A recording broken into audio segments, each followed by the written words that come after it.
जय श्री सीताराम। जय श्री सद्गुरु नारायण भगवान की। अपने अपने माता पिता की जय। सभी भक्तों की जय। आज एक ऐसे भक्त का प्रसंग लेके आया हूँ जिनका नाम मंगलदास। उनका नाम ही मंगलदास है। उनका नाम लेने से भी आपका मंगल हो। अद्भुत संत और उनकी अद्भुत कथा बिल्कुल सत्य कथा है। सभी भक्तों की सत्य कथा है। और इनका तो इतिहास इतना पावन है कि जिसका प्रत्यक्ष प्रमाण आज भी मौजूद है।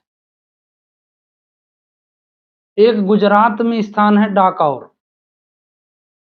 कहते हैं कि उस जमाने में औरंगजेब का शासन था और औरंगजेब की दुष्ट नीतियां तो सबको मालूम है। उसने वहां अपने फकीरों के द्वारा ऐसा तंत्र मंत्र कराया था कि कोई संत महात्मा तो छोड़ो, उस क्षेत्र में कोई हिंदू नहीं रहता था, डाकौर जिला में। और कोई गलती से हिंदू अगर वहां चला भी जाए तो वहां ऐसे यंत्र मंत्र तंत्र का प्रयोग था कि वो उसके हिंदू वाले सभी जो लक्षण हैं सब गोल हो जाते थे। मुसलमान मतलब जो वाले फकीर वाले लक्षण हैं सब उत्पन्न हो जाते। इसलिए वहां डर के मारे कोई नहीं जाता था। और उसी डाकौर में श्री रणछोड़ भगवान का मंदिर मतलब स्थान था पहले। तो वहां के जो मुनि महात्मा थे वो डर के मारे उनको गोमती सरोवर में ही स्थापित करके वहां से पलायन हो गए थे। ये स्थिति थी डाकौर की। अब श्री मंगलदास जी महाराज जब उनको ये दिमाग में आया बात कि यहाँ तो ऐसी स्थिति है भगवान के परम भागवत, तो सीधे डाकौर की तरफ चल दिए 10,000 संतों के साथ। और एक चीज और है उनमें, उन्होंने 10,000 खाक चौक मतलब मठों की मतलब आश्रम बनवाए। और उससे भी अद्भुत वो गोबर गौ के गोबर के हनुमान जी बना के स्थापित करते, जो कि हर संतों के पास नहीं होता है। कुछ संतों के पास है ऐसी विद्याएं। अब जब वो पहुंचे वहां डाकौर, तो अब वो सिद्ध महात्मा थे। और फिर श्री राम नाम श्री सीताराम से बड़ा कोई मंत्र है ही नहीं संसार में। उनके ऊपर कोई प्रभाव उसका यंत्र मंत्र तंत्र का कुछ पड़ा ही नहीं। और ना जो उनके साधु संत थे उनकी छत्र छाया में उनके ऊपर पड़ा। उनके कोई भी चिन्ह गायब नहीं हुए। और जाके वो बैठ गए वहां। तब वहां के जो मलेच्छ थे वो क्या किए, पत्थर मारना शुरू कर दिए। तो उनका इतना प्रभाव था तब का, वो जितनी गति से पत्थर वो संत महात्माओं की तरफ फेंके, वो पत्थर उतना ही रिवर्स मतलब उल्टा लौटकर उनके सिर पर लगे, उनके शरीर में लगे। अंत में वो बड़ा परेशान हुए कि अरे ये तो बड़ा खतरे का आदमी है, महात्मा है, इसके ऊपर ये प्रहार नहीं हो सकता। हो सकता है कि अगर तलवार मारे वो तलवार उल्टा हमारे ऊपर लग जाए। इस डर से वो वहां से भागे। फिर जब वहां के फकीर थे वो तंत्र मंत्र मारण मंत्र ये सब प्रयोग करने लगे। तो जहां श्री सीताराम की छत्र छाया हो वहां कोई ये मतलब गंदे मंत्र कहां से प्रयोग सिद्ध हो सकते हैं। उनमें भी हार गए। तब श्री मंगलदास जी ने कहा कि ऐसा है कि तुम ज्यादा उत्पात मत आओगे तो मैं अपनी ये धूनी उठा के चाहता हूं। और जैसे उन्होंने अपनी धूनी को उठाया, उनके सबके पूरे शरीर में जितने भी अकीर फकीर वहां थे और सब सब भयंकर जलन पैदा हुई।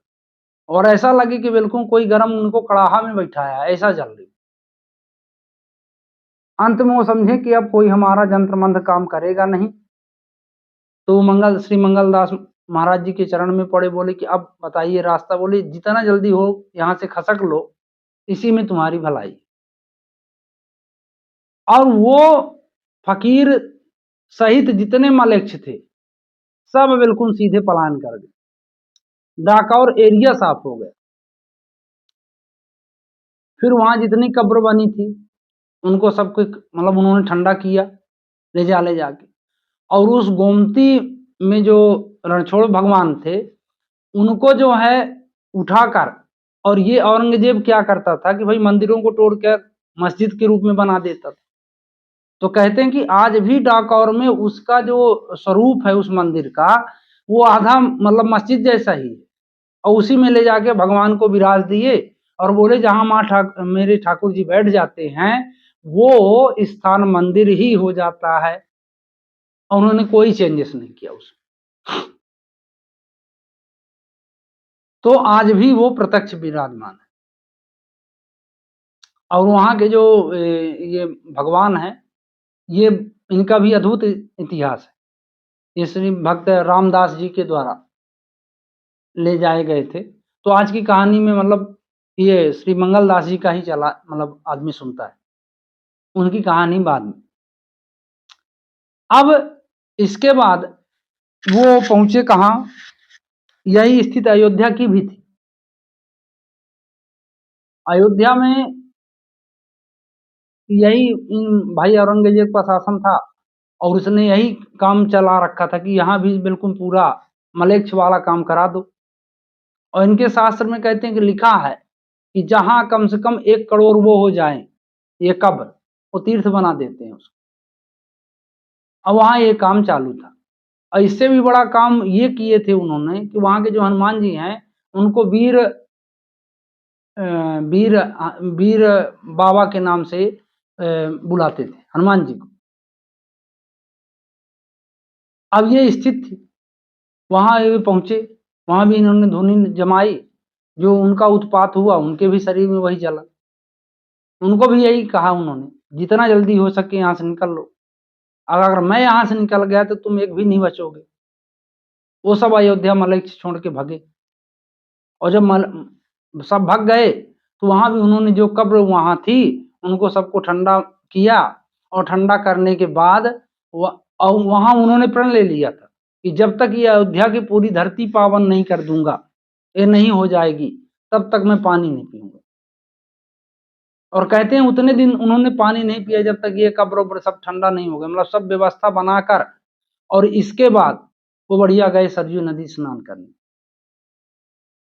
और जब सरयू नदी में स्नान किया उन्होंने तो साक्षात श्री राम जी प्रकट हो गए और मंगलदास जी को दर्शन दिया। मंगलदास जी से बोले कि हम आपके ऊपर बहुत प्रसन्न हैं, जो मांगना हो आप मांग लो। तो उन्होंने कहा कि हे प्रभु, आप इसी क्षेत्र में और बढ़िया बालक रूप में आप सबको दर्शन दिया करें। तो उन्होंने कहा बिल्कुल एव मस्ट। और उसी सरयू नदी में वो बालक रूप में परिणित हो गए। तो कहते हैं कि वहां जो राघव सरकार की मूर्ति है वो किसी के द्वारा बनाई गई मूर्ति नहीं है, वो भगवान का स्वयं प्राकट्य है कि वो बालक रूप में बदल गए श्री मंगलदास जी की प्रार्थना से, और उनको वहां विराजित कर दिए। और विराजित करने के बाद वो उनका पूजा भजन करते थे। और उन्हीं के एक शिष्य जो है श्री भरत दास जी महाराज, कहते हैं कि उनके वहां के सेवक भी बने उस मंदिर, मतलब राम जी के, राघव सरकार। फिर अयोध्या के कुछ रसिक संतों ने सोचा कि इनका विवाह कर दें, और विवाह करने की तैयारी करने लगे। तो संजोग ये बना कि जो विवाह करने की तैयारी कर रहे थे महात्मा, वो ऊपर चले गए।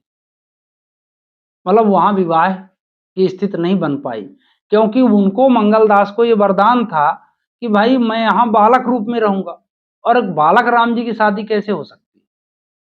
तो वहां तो कहते हैं कि ना तो लक्ष्मण जी की मूर्ति है, ना माता सीता की मूर्ति है, ना किसी की, मात्र परमात्मा श्री राम राघवेंद्र सरकार राघव जी की है, अकेले बैठे।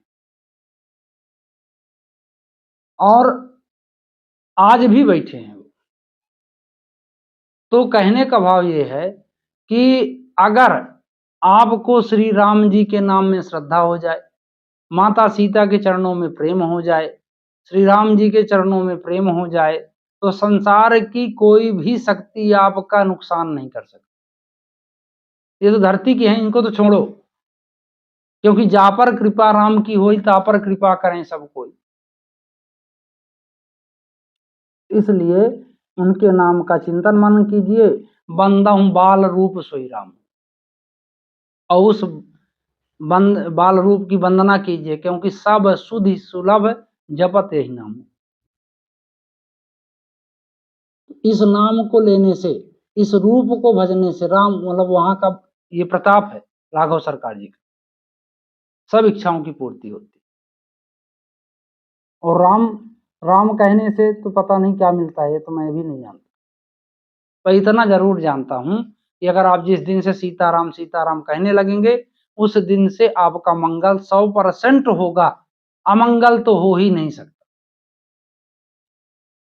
और इन भक्तों का अगर नाम अगर प्रातः आप लेते हैं, आप अपने जीवन में दिनचर्या बनाइए, कम से कम 10-12 भक्तों का नाम लीजिए, जैसे श्री मंगल दास जी की जय, श्री मलूक दास जी की जय, श्री भक्तमाली महाराज जी की जय, श्री पहाड़ी बाबा जी की जय, ये सब अद्भुत संत है।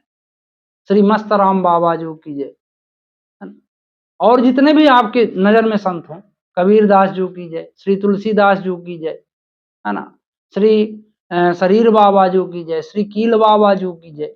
सब ये कील गली है वृंदावन में, कील बाबा भी थे। श्री राम हर्षण दास जी महाराज जी की जय, अयोध्या में परम पावन स्थान श्री राम हर्षण दास महाराज। ऐसे संतों का आप नाम लीजिए सुबह उठते उठते, फिर आप देखिए आपका मंगल ही मंगल है।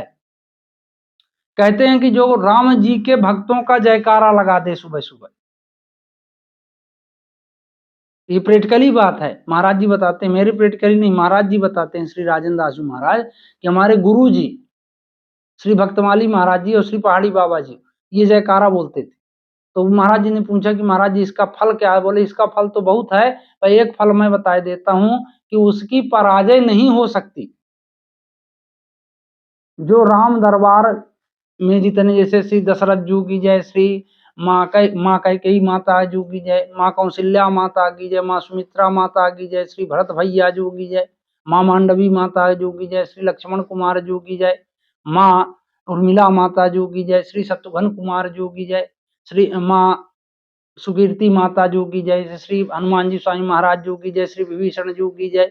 ऐसे मतलब आप सुबह सुबह जयकारा बोल के देखिए, आपका पराजय नहीं हो सकता। हाँ, कर्म सही करना पड़े, ऐसा नहीं कि मुंह में राम बगल में छोड़े। तो आप इतना करके देखिए, भक्तों का स्मरण करिए, फिर जीवन जिए। ये आनंद के लिए जीवन बना है, लेकिन आनंद कहाँ से मिलता है वो हमको मालूम नहीं। तो मेरी आपसे निवेदन है आप लोगों से कि आप लोग इस राह को जरूर थोड़ा समय के लिए अपनाइए, 24 मिनट दिन भर में, और फिर इसका प्रभाव देखिए। इसी आशा के साथ कि आप भगवान के भक्तों का नाम, भगवान के नाम का स्मरण कर अपने जीवन को धन्य बनाएंगे। जय श्री सीताराम।